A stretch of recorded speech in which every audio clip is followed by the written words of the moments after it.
Bonjour à tous et bienvenue dans Jusqu'à nouvel ordre pour explorer notre rapport au monde. Dans ce podcast, mes invités ouvrent le champ des possibles en nous aidant à comprendre les mécanismes de l'ordre établi et ainsi à clarifier les enjeux de place, de rôle et de pouvoir dans nos différentes sphères de vie. Pourquoi se laisse-t-on assigner à une place ? Que nous enseigne l'histoire à ce sujet ?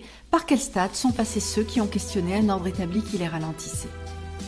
Je suis Laurence Bally, initiatrice du projet Conscience et Progrès qui regroupe ce podcast, mais aussi des ateliers et du coaching individuel pour clarifier son rapport à l'obéissance et à l'ordre établi.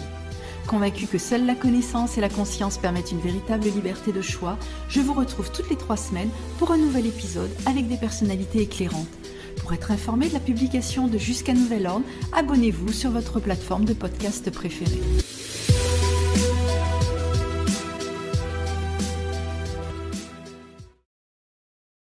Qui d'entre nous n'a aucun souvenir de l'émotion dominante qu'il ou elle ressentait à l'école, fierté ou sentiment d'échec face aux attendus de l'enseignement?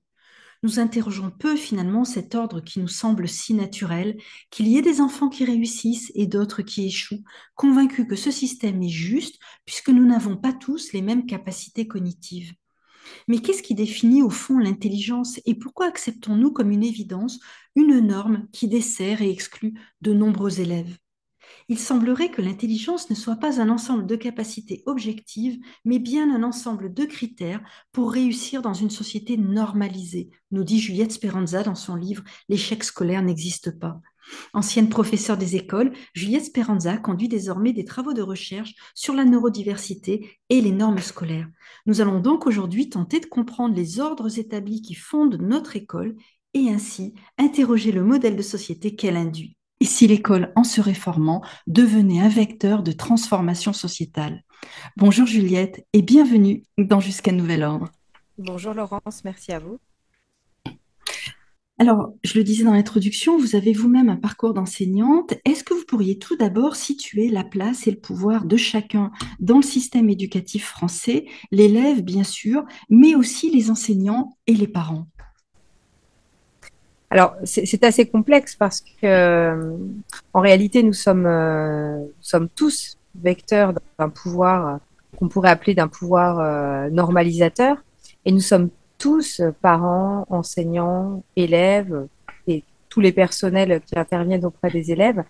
Nous sommes tous évalués selon une conformité à des normes et à des attentes qui sont parfois claires, parfois explicites, et puis qui parfois sont implicites. Et donc, c'est un petit peu des codes auxquels on n'a pas nécessairement accès. Donc, de manière plus ou moins consciente, nous reproduisons tous un système qui effectivement crée des logiques de domination entre les individus. Ce qui est compliqué, par rapport, par exemple, à la place des parents, c'est que les parents vont être pris entre des tendances contraires qui vont être évidemment celles de défendre le bien-être de leurs enfants, celles de défendre l'avenir de leurs enfants, et aussi la volonté que leur enfant convienne au système tel qu'il est actuellement, et aussi pour que leur enfant réussisse dans la société telle qu'elle est actuellement. C'était un biais que dénonçait déjà Emmanuel Kant dans ses réflexions sur l'éducation. Il disait qu'il fallait vraiment veiller à ce que l'éducation soit vue comme une finalité universelle et non pas comme une petite réussite individuelle.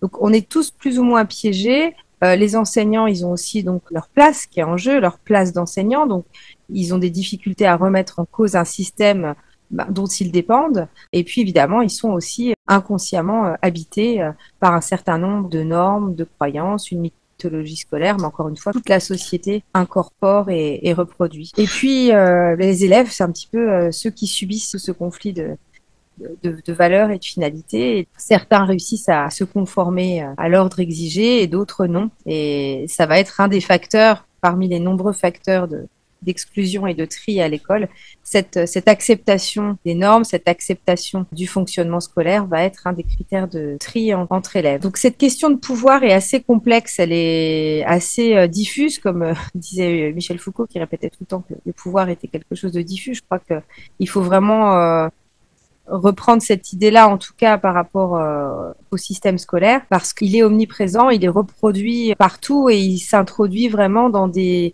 dans les pratiques les plus anecdotiques, en fait, il est présent et ce serait difficile de l'attribuer à une seule personne. Alors, vous dénoncez dans votre livre, je cite, une religion de la normalité qui confine au dogmatisme. Pouvez-vous nous préciser ce que vous appelez religion de la normalité et ce qu'elle produit? Alors, l'idée de religion, c'était vraiment pour faire un lien avec cette impression que j'avais de sacralisation des normes scolaires. Alors, évidemment, les choses sont aussi plus complexes que cela, mais on a déjà un problème avec cette idée de normalisation. Alors, pour reprendre ce que ça signifie, religion de la normalité, la norme, ça renvoie étymologiquement à l'équerre, norma. C'est évidemment une règle à laquelle on doit se conformer. Encore une fois, parfois c'est énoncé clairement, parfois on ne comprend pas bien ce qu'on attend de nous, mais si on ne s'y conforme pas, on va être pénalisé. Et on va avoir donc une normalité qui va être le fait de convenir ou non à ces normes. Et puis, il y a une autre chose dont on parle moins souvent qui s'appelle la normativité. Et la normativité, c'est la production de normes.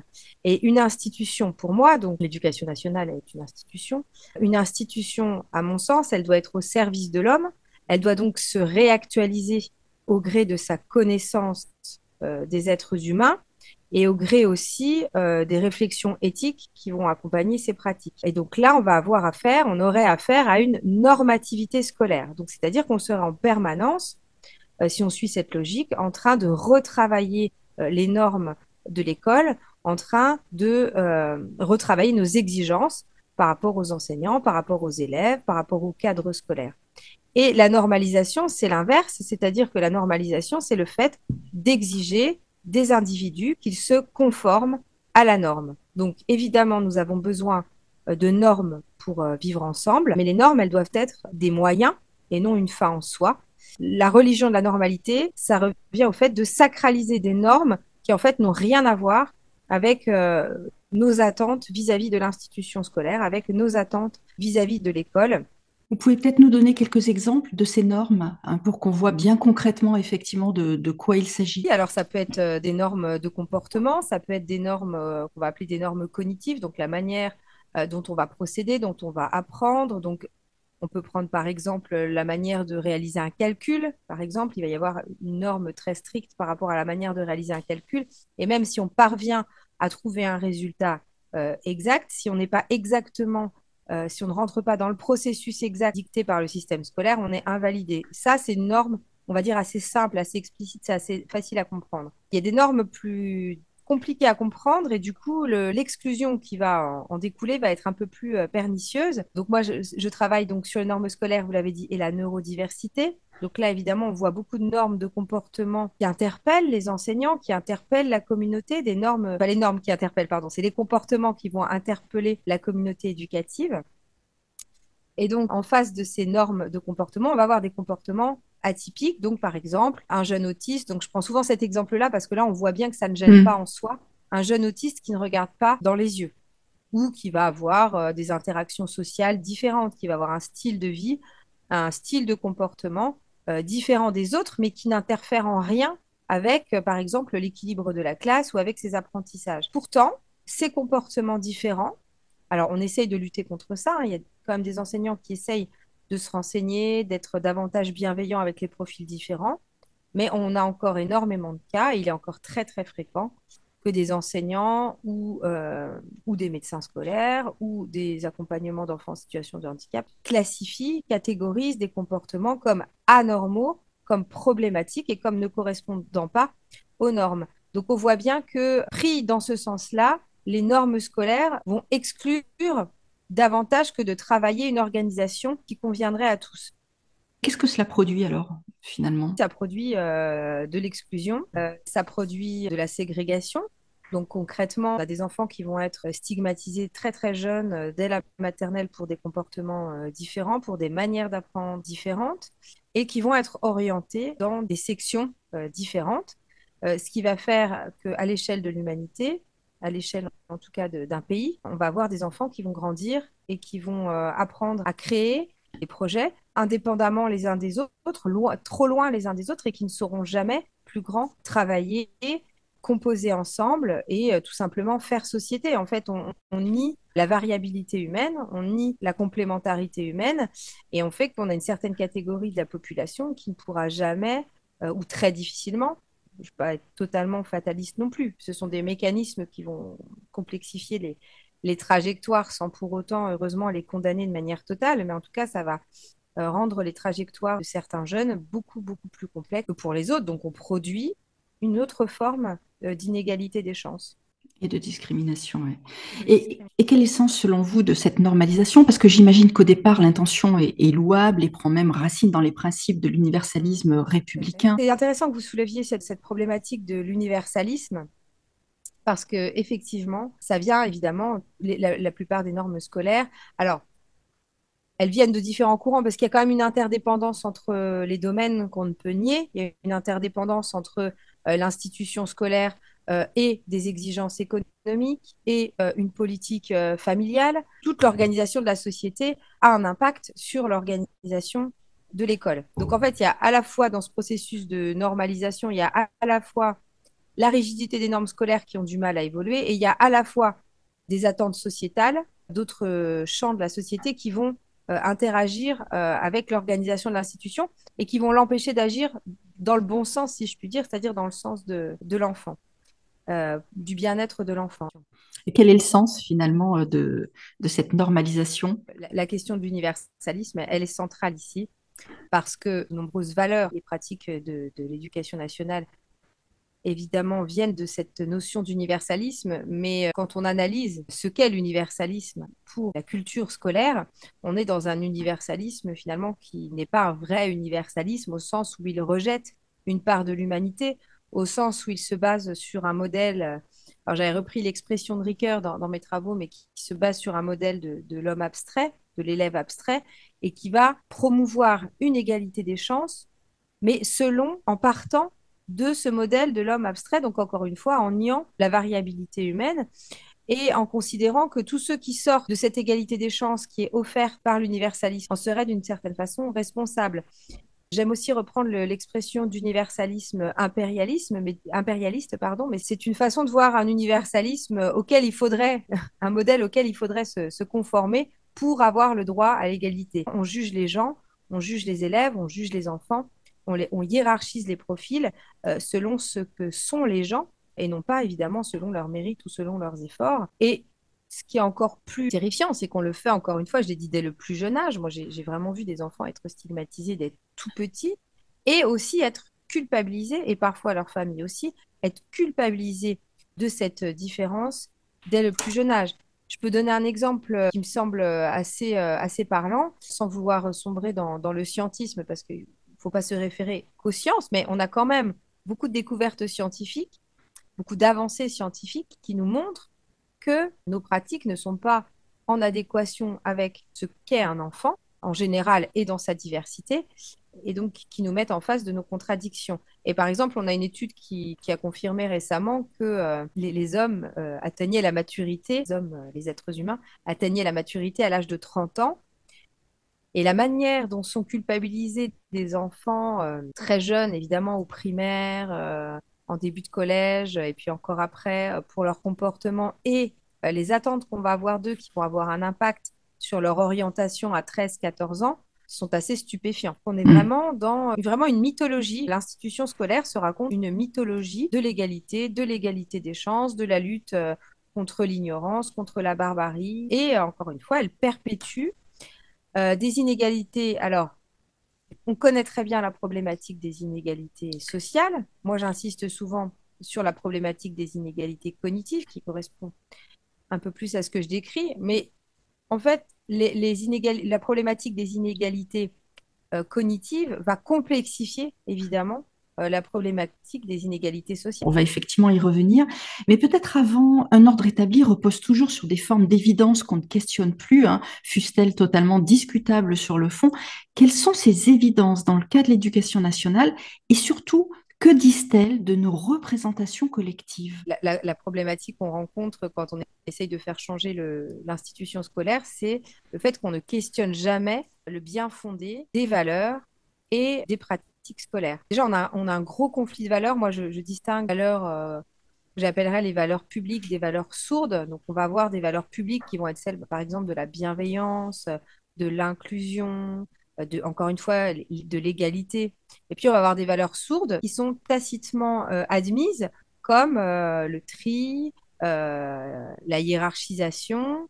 Donc, on me dit souvent, oui, mais on ne classe plus les élèves. Alors, il existe encore des endroits où on classe les élèves, mais de toute façon, ils sont quand même classés. Enfin, je veux dire, quand on va à un conseil de classe et qu'on regarde et que les enseignants regardent ensemble les notes des élèves, etc., les élèves sont encore classés, triés. On valorise encore une fois un mérite qui n'en est pas un. Donc, en fait, il y a tout un ensemble, effectivement, vous dites d'évidence, mais qui sont compliqués parce qu'il y a une forme d'hypocrisie, en fait, que quand les enseignants, l'institution tout entière croit promouvoir l'égalité des chances et qu'en même temps, elle continue, par exemple, à juger un enfant, alors là, c'est plus du domaine de la neurodiversité, mais c'est problématique aussi, à juger un enfant, par exemple, sur l'implication de sa famille, on est vraiment dans des contradictions permanentes et ces contradictions-là ne sont jamais soulevées, ne sont jamais questionnées. Donc, en fait, il est évident que les pratiques scolaires vont vers le bien,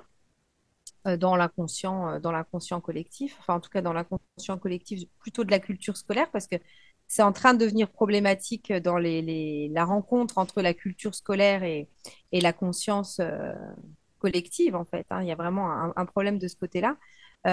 Il est évident que on lutte contre les inégalités. Il est évident que on donne sa chance à chacun. Il est évident que un enfant qui se comporte mal doit être puni et en est responsable. On a voilà tout un ensemble de croyances qui sont en même temps contredites dans les rencontres en fait entre le monde des parents, le monde associatif et tout simplement la réalité d'un sujet, la réalité subjective de l'élève. Elles sont en permanence questionnées et pourtant, il y a une résistance à la fois, oui, de valeurs sourdes, de croyances et à la fois de pratiques qui sont profondément ancrées dans la culture scolaire. Oui. Et alors, quelles répercussions cette catégorisation des enfants a-t-elle au niveau sociétal, puisque l'école éduque les citoyens de demain? Un point essentiel, donc on n'éduque pas à la complémentarité humaine et on n'apprend pas aux jeunes à travailler ensemble.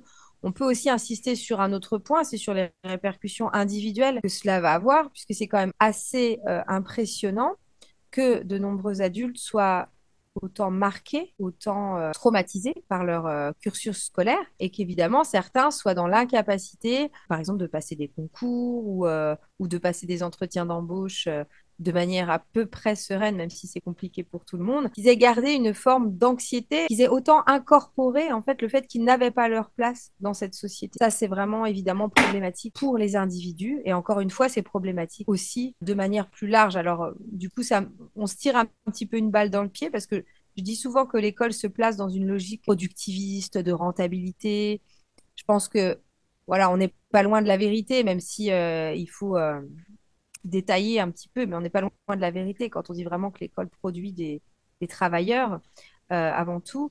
Et pourtant, en traitant les individus de cette manière-là, on produit, entre guillemets, des gens qui auront des difficultés à devenir performants et à avoir Mm. confiance en eux et à aller de l'avant et à être créatifs et à entreprendre. C'est vrai que l'école ne tient vraiment pas cette promesse-là. Je fais juste une parenthèse sur le harcèlement scolaire, parce que vous me parlez plutôt de l'avenir, mais c'est vrai que je pense qu'on ne mesure pas assez la responsabilité de l'école, même si on sait que bon, les phénomènes de harcèlement sont plus ou moins reviennent un petit peu dans des contextes très différents et c'est une problématique récurrente.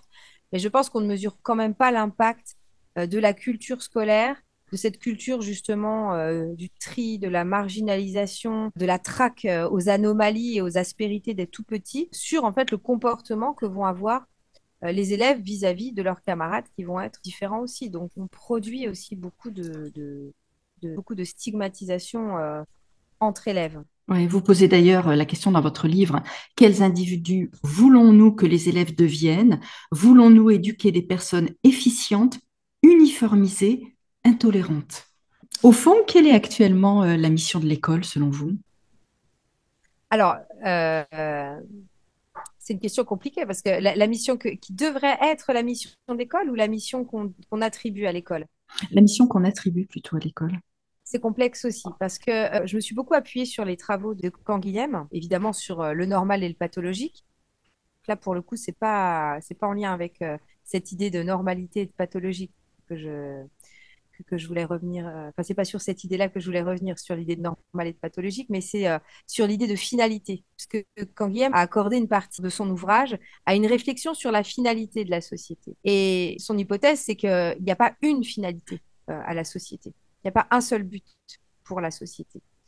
J'ai trouvé que cette idée était intéressante et je trouve qu'elle se décline aussi pour l'école. Elle se décline aussi pour le cas de l'école. Et donc, je pense qu'on ne peut pas attribuer une finalité à l'école. C'est pour ça que tout à l'heure, je disais, il faut quand même prendre cette idée avec prudence quand on dit l'école produit des travailleurs. On est, en fait, cette institution, c'est la rencontre de plusieurs finalités, de plusieurs courants qui s'entrechoquent, pour lequel finalement on a du mal, vu la taille de l'institution et vu que l'institution scolaire va être le réceptacle d'une politique en cours, on a énormément de difficultés évidemment à dégager une finalité et un rôle pour l'école. Alors, quelles seraient ces finalités au Alors, pluriel, du coup, ces actuellement, hein? finalités, actuellement, ce serait de sélectionner les individus les plus productifs tout en assurant une forme de reproduction sociale, hein. On n'en est vraiment pas sorti de cette idée de reproduction sociale. On voit bien que les critères de sélection des enfants et évidemment toutes les problématiques aussi d'orientation, de carte scolaire, etc., sont encore éminemment présentes, c'est flagrant. Donc, assurer une forme de reproduction sociale, accentuer, valoriser l'efficience et la productivité des futurs travailleurs, et travailler une forme d'homogénéité. On n'est absolument pas, quand je parlais tout à l'heure de valeurs publiques et de valeurs sourdes, ou un discours public et des attentes sourdes, on n'est absolument pas dans une logique d'offrir aux individus quelque forme d'autonomie ou d'esprit critique que ce soit. Quand on observe les pratiques et quand on observe sur quel point l'institution avance ou non, on voit bien que l'esprit critique, l'autonomie de l'individu, créer des citoyens éclairés, qu'est-ce que ça veut dire, quoi, créer des citoyens éclairés?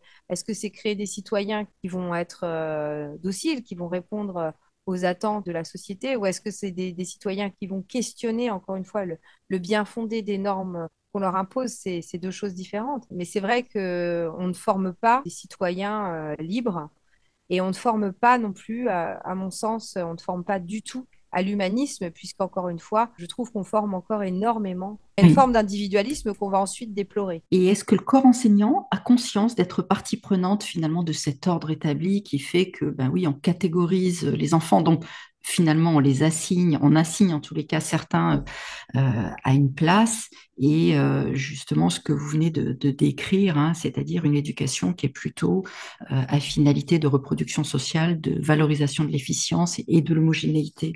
Est-ce que le corps enseignant donc a conscience d'être partie prenante de ça? Alors, c'est difficile de parler du corps enseignant. Moi, j'ai du mal avec ça parce que je fréquente beaucoup d'enseignants. Mais je pense que le corps enseignant n'est pas assez déconstruit, à mon sens.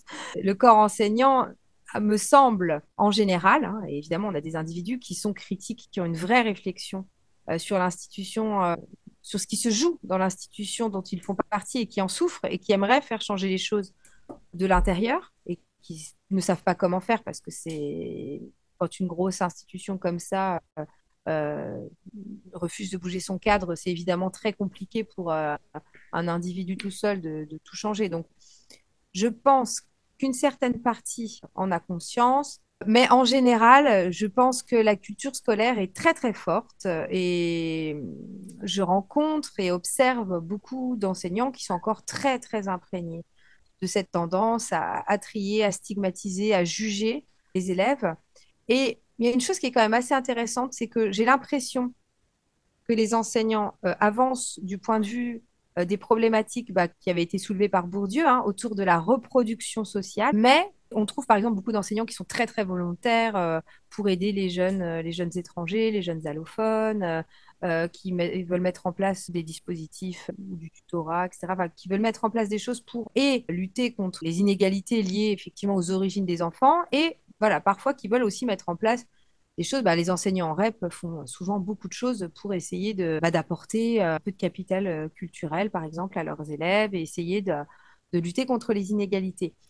Mais souvent, notamment par rapport à mon sujet, hein, qui est la neurodiversité, et donc cette diversité cognitive, et c'est pour ça que je disais tout à l'heure que ben, il va y avoir une intersectionnalité entre les différentes formes de stigmatisation. Souvent, on a encore quand même beaucoup de mécanismes, beaucoup de réflexes stigmatisants vis-à-vis de certains enfants où ils n'ont pas du tout conscience qu'ils sont dans une forme de stigmatisation et où ils vont responsabiliser parfois les familles et parfois les enfants de certains comportements, encore une fois, et de certaines difficultés, par exemple à l'école, ou de certaines facilités. Parfois, ils sont culpabilisés pour leurs facilités, les enfants, et qui vont être effectivement, qui vont avoir des mécanismes de jugement et de rejet dont ils n'ont pas du tout conscience. Oui, c'est intéressant de mettre en lumière justement ces mécanismes de réflexe qui font que, ben oui, quelque chose perdure parce que ben, inconsciemment, on reproduit quelque chose qu'on a toujours vu. Oui, exactement. Et puis, encore une fois, il ne s'agit pas de blâmer des individus, puisque, bon, voilà, moi, je suis enseignante et j'étais enseignante à divers niveaux. Et évidemment qu'il y a des situations où parfois je pouvais avoir des réflexes aussi, ou des réactions, ou des jugements qui n'étaient pas du tout appropriés, où je me suis rendu compte qu'effectivement, je n'étais pas du tout dans une ouverture d'esprit, encore une fois, à la diversité humaine. Et puis, on va avoir aussi, mais ça, c'est normal que les enseignants en aient moins conscience que les problématiques de reproduction sociale, on a aussi les questions autour justement du normal et du pathologique, c'est-à-dire on va beaucoup considérer comme pathologique, comme problématique, des profils qui en fait le sont uniquement dans le cadre de l'école. Il y a aussi l'aspect contextuel, faire qu'un enfant va être ou non en difficulté. Et ça, les enseignants ont beaucoup de mal à le comprendre que une situation, que ce soit une difficulté scolaire ou ce qu'on va appeler une situation de handicap, elle est aussi, donc c'est des travaux qui sont quand même ont 40, 50 ans, mais cette situation, elle est aussi générée par le milieu, par l'environnement, et que du coup, bah, il faut songer aussi au contexte qu'on offre à l'enfant. Alors, essayer de le bouger et de le faire évoluer quand on peut. Parfois, on ne peut pas, mais au moins ne pas le sanctionner. Son profil ne parvient pas à s'adapter au contexte scolaire, alors que, voilà, comme je le disais au départ, ce sont les normes scolaires qui devraient bouger en fonction de la connaissance qu'on a de cette variabilité humaine. Ouais. L'école n'est-elle pas finalement le reflet d'une société encore très hiérarchisée et fondée sur des valeurs d'obéissance? D'ailleurs, je renvoie à la dernière interview que j'ai faite de Rafi Dumedjian, qui est chercheur également justement sur les questions d'obéissance.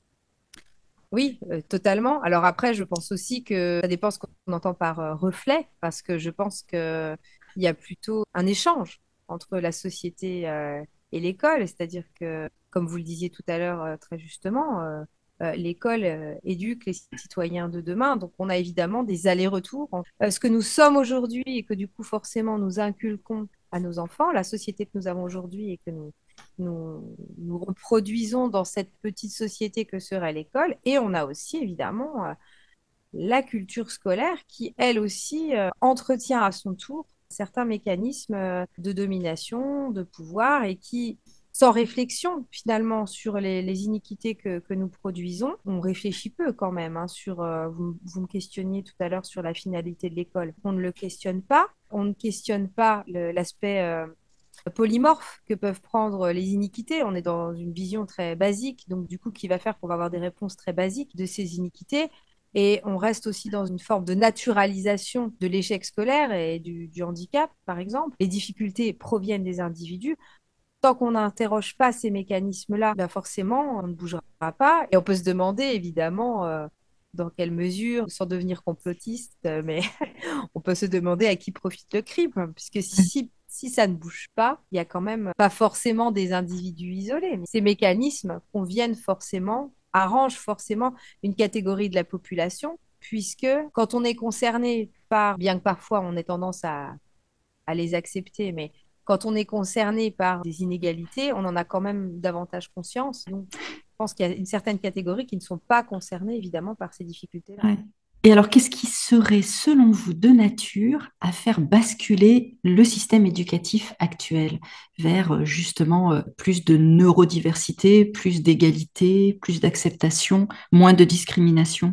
Moi, il y a une chose qui m'interpelle dans nos politiques scolaires actuelles, c'est que on tente encore une fois, en surface, hein, on tente de résoudre des iniquités avec des dispositifs qui restent en fait des dispositifs très marginaux ou très, encore une fois, très en surface, qui ont peu d'impact finalement sur l'organisation scolaire. Moi, je pense qu'il faut vraiment arrêter en fait de rajouter des dispositifs. Si on prend l'exemple des élèves en situation de handicap, est-ce que on doit vraiment ajouter en permanence je ne sais combien d'acronymes et je ne sais combien de dispositifs et je ne sais combien de classes à l'extérieur des classes dites ordinaires? Est-ce qu'on doit rajouter des budgets dans telle ou telle école parce qu'il y a finalement des inégalités? Ou alors est-ce qu'il faut repenser l'école totalement pour qu'elle soit apte à accueillir la diversité, alors que ce soit la neurodiversité, mais voilà, la diversité sociale, la diversité ethnique, la diversité de genre, etc. Et donc, pour la repenser, il faut remettre en question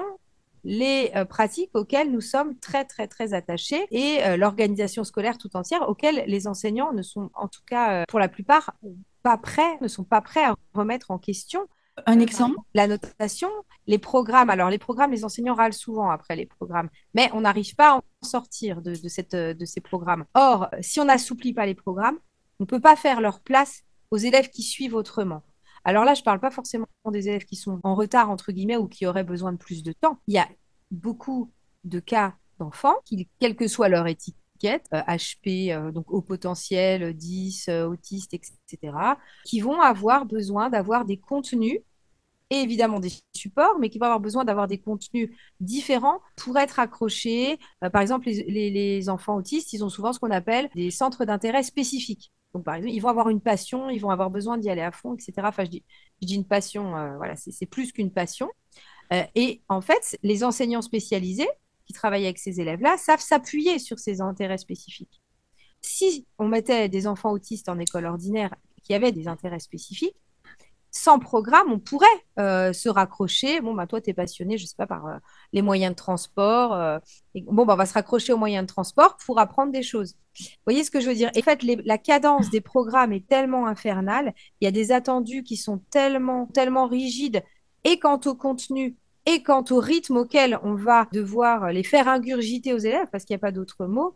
Eh bien, les enfants qui sont un petit peu différents, donc je disais même un enfant au potentiel qui a besoin d'apprendre autrement ne va pas s'y retrouver non plus et va décrocher, par exemple. Tant qu'on n'arrive pas à bouger ça, ces pratiques qui sont sacrées, on ne peut pas accueillir tout le monde. Donc voilà, on a la problématique des notes, de la notation, qui est la notation tout le temps inégalitaire. Donc je pense qu'il faut la manière dont on pense l'évaluation aujourd'hui, les concessions qui ont été faites de changer, par exemple, avec des couleurs, etc., ça ne change quand même pas grand-chose. On est quand même tout le temps en train de jauger, d'évaluer, encore une fois, de classer les élèves selon des critères qui ne peuvent pas, qui ne seront jamais objectifs. Tout le cadre qu'on impose, l'environnement aussi, l'environnement n'est pas adapté à la diversité des enfants. Il y a beaucoup d'enfants pour qui l'environnement scolaire est insupportable. Donc, il y a aussi toute la dimension organisation spatiale, architecturale, l'organisation du temps aussi. C'est des choses que je détaille dans mon ouvrage, hein. J'ai fait des chapitres où j'explique un petit peu tous les domaines. Enfin, j'en ai certainement oublié certains. Ça sera sans doute complété ultérieurement. Mais en tout cas, tous ces domaines auxquels il faut repenser parce qu'on exclut des fois avec des petits détails. Quand on réfléchit autour du handicap, on parle de validisme. Et c'est tous ces petits mécanismes qu'on ne voit pas. On ne voit même pas qu'on exclut en organisant l'école de telle manière et d'une manière aussi rigide et qui, encore une fois, a été présentée comme l'école qui allait vers l'universel, l'école pour tous.